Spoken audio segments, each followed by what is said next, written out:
Assalamualaikum to all of you. Take out your English book, Star Alphabet book. Good morning class. Open your page number 18.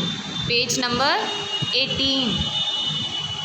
Page number 18 पर हमें question दे रखा है, look at the pictures, pictures को देखिए and tick the first alphabet of each picture.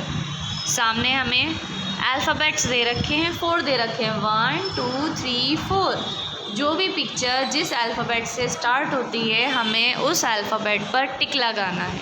Okay, तो first picture है हमारी kite, के फॉर काइट।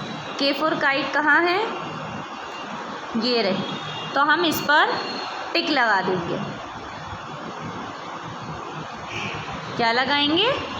टिक, इस तरीके से। नेक्स्ट है, ये क्या है?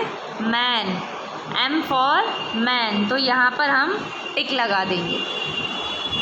नेक्स्ट है आइसक्रीम, आई फॉर आइसक्रीम, तो आई फॉर आइसक्रीम पर हमने टिक लगा दिया।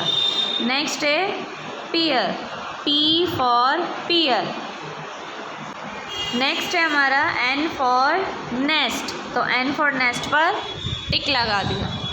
उसके बाद J for jug, J for jug, J for jug पर टिक लगा दिया। नेक्स्ट है आउल, क्या है ये? आउल, तो हमने ओ फॉर आउल पर टिक लगा दिया है। लास्ट है हमारा lamp, L for lamp, L for lamp पर टिक लगा देंगे। तो आप सभी को पेज नंबर 18 अपनी बुक में कंप्लीट करना है।